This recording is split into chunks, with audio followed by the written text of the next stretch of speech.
aujourd'hui, on a intitulé cette émission pour faire un peu choc.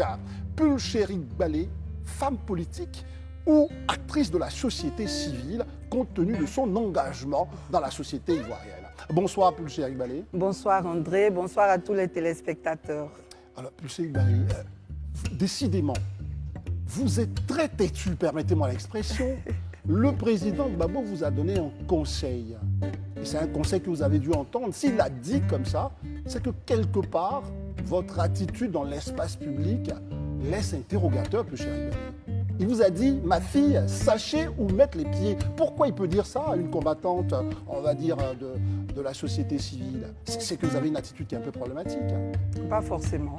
Mais pourquoi, selon vous? Là, c'est lui qui peut répondre, mais d'une façon générale. Ouais. C'est évident qu'on ne peut pas mettre les pieds partout. Oui. On ne peut pas mettre les pieds partout. Oui, c'est clair. L'affaire récemment qui vous a ramené encore dans l'espace public, c'est une affaire, on ne va pas l'évoquer dans son contenu, mais est-ce que ça, on revient encore là-dessus? Est-ce qu'il n'y a pas un domaine réservé à la société civile et un autre à la politique tout court, Pulchérie Balé?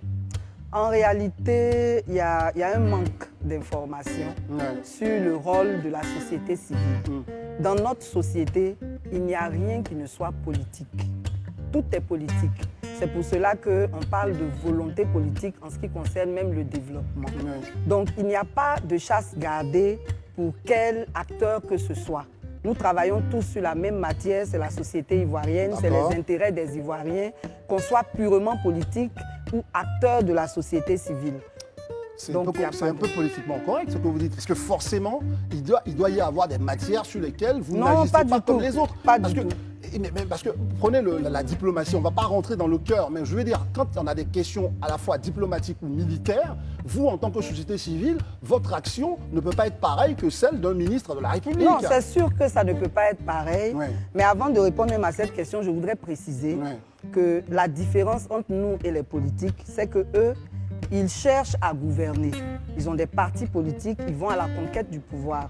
Nous, en tant que société civile, nous recherchons la bonne gouvernance. Mais nous préservons aussi les intérêts du peuple. Donc, partout où les intérêts du peuple sont engagés, nous avons le droit de non seulement donner notre opinion, mais nous avons le droit aussi de mener des actions qui pourraient permettre que ces situations se résolvent. Très bien. Voilà. Vous pouvez mener des actions, mais ces actions ont des limites. Là, en l'occurrence, c'est un problème militaire, un problème entre deux pays diplomatiques. Quelque part, vous n'aviez pas à y être. Est-ce que ce n'est pas ça qui fait dire à certains observateurs comme nous autres que vous êtes un peu têtu? Revenons sur l'expression. Bon, au point peut-être qu'après, je vous demanderai si vous cachez votre jeu. Est-ce que vous n'êtes pas un peu obtus sur un certain nombre de choses? En fait, ce qu'on va dire d'abord, c'est de préciser que je suis sous contrôle judiciaire. D'accord, c'est pour ça qu'on va pas donc l'évoquer. j'ai interdiction de parler même de cette affaire. Très bien. Mais ce que je voudrais dire, c'est que quand il y a une situation qui se présente, normalement, les autorités doivent réagir comme il se doit. Et il y a des situations qui sont quand même urgentes. Maintenant, nous, en tant que société civile, il est de notre droit d'aller à l'information. Quelle que soit la situation, aller à l'information. Et ce que moi je fais, c'est d'aller à l'information et de faire des propositions. Le droit d'aller à l'information, mais aussi le devoir de ne pas mettre de l'huile sur le feu. Attention. Mais il n'y a pas eu d'huile sur le feu. J'ai proposé qu'il y ait une négociation. Parce que, malheureusement, je ne peux pas entrer dans les détails, mais j'ai proposé qu'il y ait des négociations dès le départ. Et ce n'est pas ce qui a été fait, justement, dès le départ. Ça a été fait ensuite, alors qu'on aurait pu le faire plus tôt.